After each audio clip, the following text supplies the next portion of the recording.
Olá, vamos iniciar os nossos estudos do Evangelho segundo o Espiritismo, rogando a Deus que nos abençoe, aos Espíritos amigos que nos inspirem e ao Mestre Jesus que se faça entre nós, envolvendo-nos em sua paz e em seu amor. O capítulo de hoje é o de número 11, Amar o Próximo como a Si Mesmo. E o item é o 10, está dentro da Lei de Amor.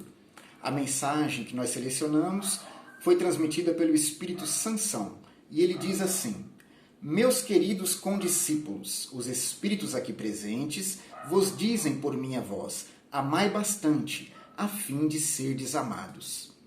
Sansão chama de condiscípulos aqueles que recebiam a mensagem, porque ele é um antigo membro da Sociedade Parisiense de Estudos Espíritas.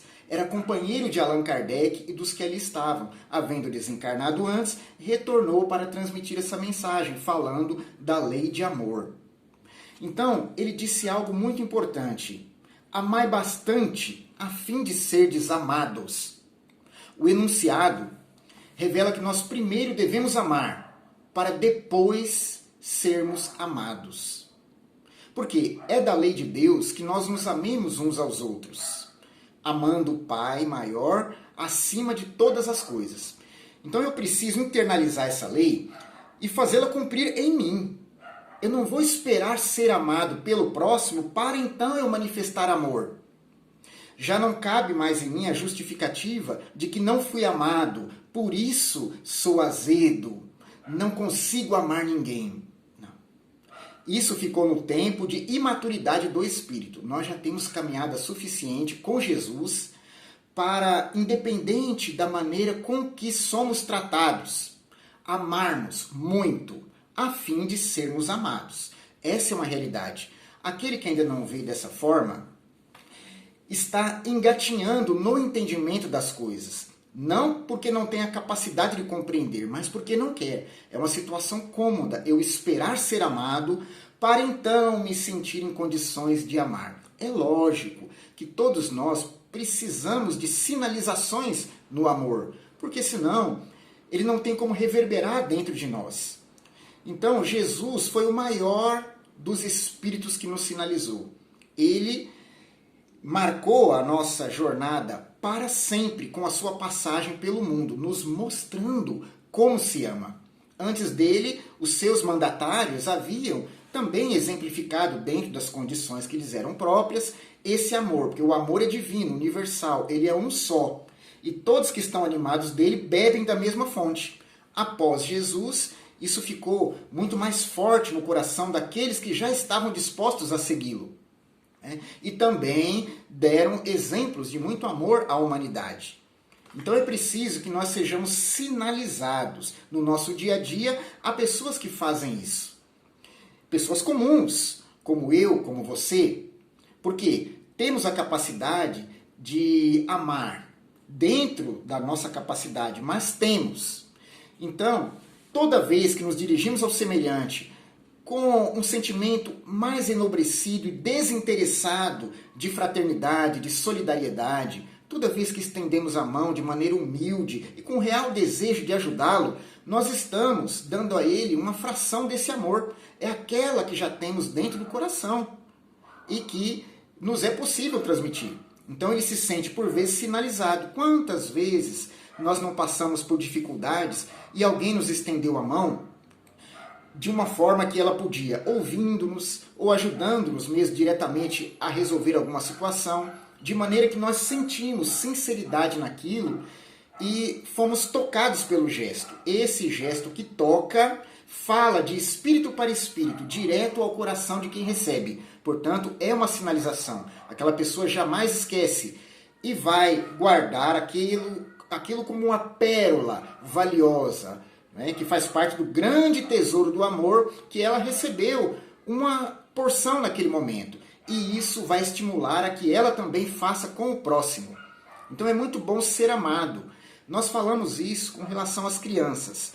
Elas recebem dentro do lar algo que vão retribuir à sociedade, assim que estiverem em condições de fazer isso. Então quem recebe amor desde a infância retribui amor. Só tem amor para doar. Aquele que recebe incompreensão e agressão torna-se uma figura problemática no meio social. Então é assim, o amor estimula o amor. Por isso, amemos muito a fim de sermos amados. Este pensamento é tão justo que nele encontrareis tudo que consola e acalma as penas de cada dia. Vejamos se isso não é valiosíssimo.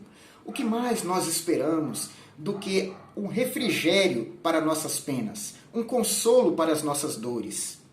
E aqui, no amor, nós vamos encontrar, né? Olha, tudo que consola e acalma as penas do dia a dia. Porque vivemos num mundo de provas e expiações e temos penas a suportar.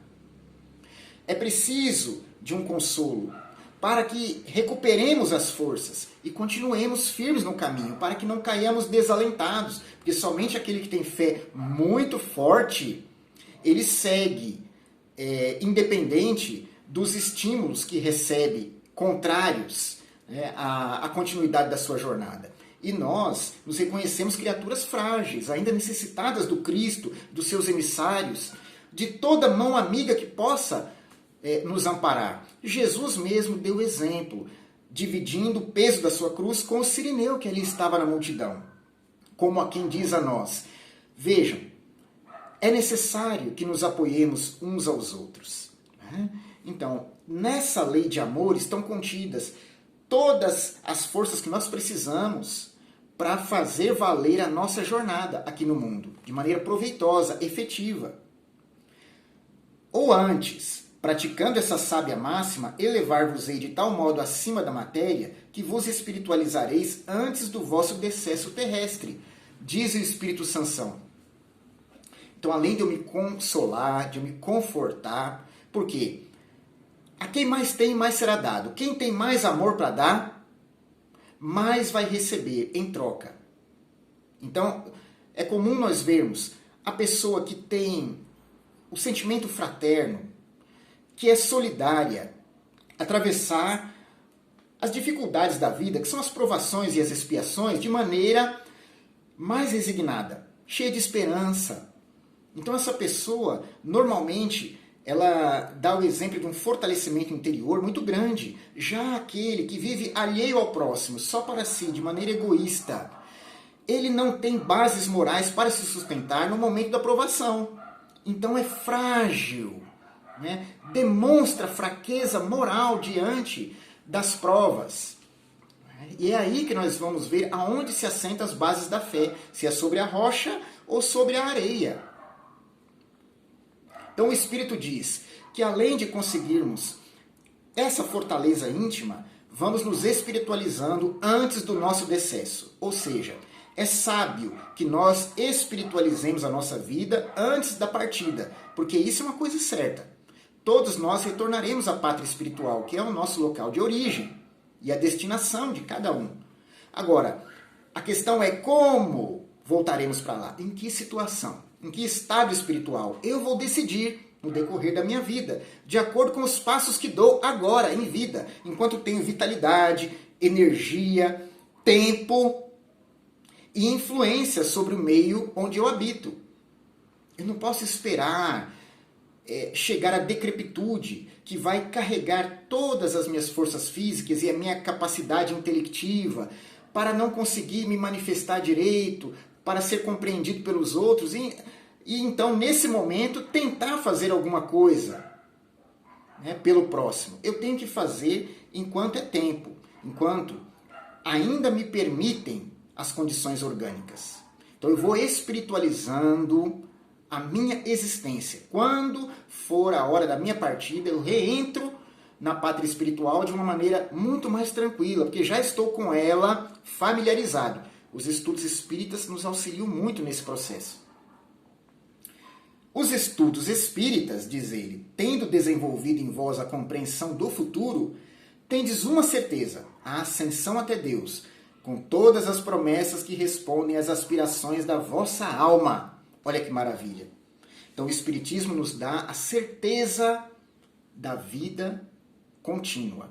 Não existe mais a morte, a não ser para o corpo físico, que volta à Terra, né? E seus elementos são decompostos, sendo utilizados pela Mãe Terra para formar outros corpos. Aí é uma questão que a ciência já nos mostra. Agora, o espírito, ele não interrompe a sua existência jamais, continua lá do outro lado, sempre avançando para Deus, porque o Pai Celestial é o nosso objetivo final.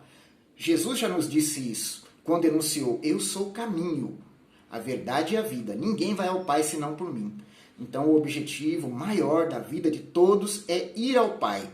O Espiritismo nos dá certeza de que não morremos, portanto, essa ida ao Pai é uma jornada contínua. Até chegarmos lá, vamos galgando, passo a passo, subindo a montanha, palmo a palmo, né? Para que, quando atingirmos o objetivo, tenhamos mérito dessa caminhada. Por mais difícil que ela seja, nos será acreditado esse mérito.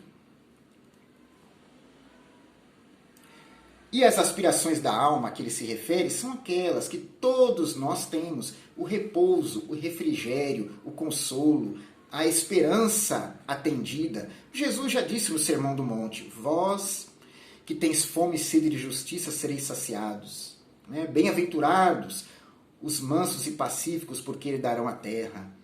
A terra é um reino de Deus que está dentro de nós, onde quer que estivermos, seja reencarnados nesse mundo ou em outros, ou seja desencarnados. Vamos carregar o reino de Deus que já conseguimos acessar, né, dentro de nós. Então a alma aspira a não sofrer mais, a não precisar reencarnar para passar por momentos dificultosos de prova e de expiação. Todos nós aspiramos esse repouso das lutas e dores, não do trabalho, porque o trabalho sempre alimenta o espírito. Ele vivifica, ele dá ânimo para seguirmos sempre adiante. Então, o trabalho no bem é algo renovador.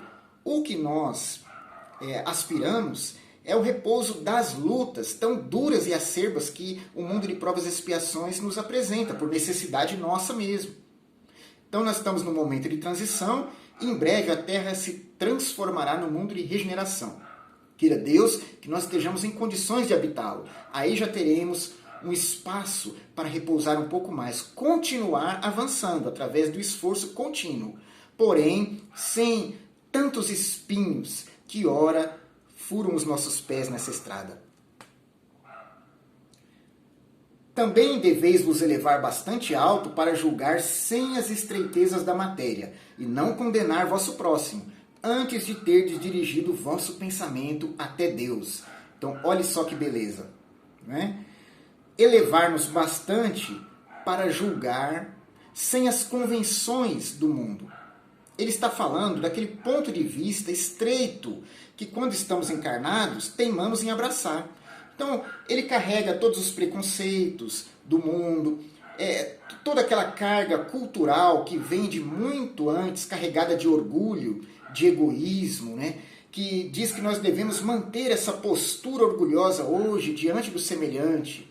Então, jamais vamos julgar sob esse prisma. É preciso romper com as barreiras, com os laços, com as correntes do passado que nos prendem às enfermidades morais. Olhar adiante. O Cristo é o nosso parâmetro de ação. E ele solicitou que voltássemos a atenção para as nossas consciências, quando estávamos de pedras em mãos, prontos a jogar naquela que errou. Então, seja quem for que errar perto de nós, merece a compreensão de que é alguém que está na caminhada junto conosco. E onde ele errou, talvez nós erremos também.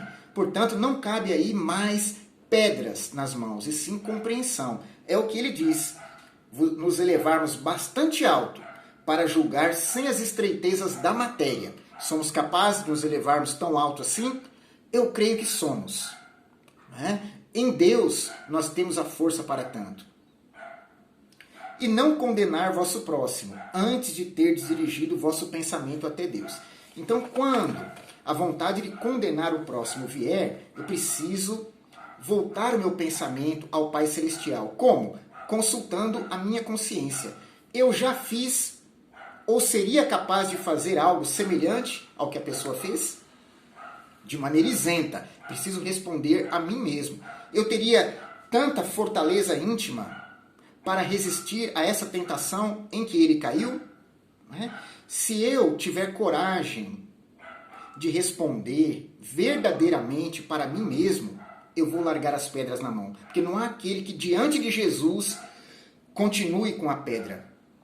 Como fizeram aqueles juízes da mulher adúltera, um por um foi soltando no chão, começando pelos mais velhos. Então, quanto mais experiente na vida a pessoa é, mais ela reconhece a sua fraqueza. E diante de Jesus não há pedras que se sustentem nas mãos para atirar contra o próximo. Então, essa é a lei de amor que nós precisamos aprender a obedecer, porque ela já está gravada na nossa consciência. Basta a decisão de segui-la. Que Pai Celestial nos abençoe, que Jesus seja conosco, nos fortalecendo nessa caminhada, que os bons espíritos nos amparem hoje e sempre. Muito obrigado e até a próxima.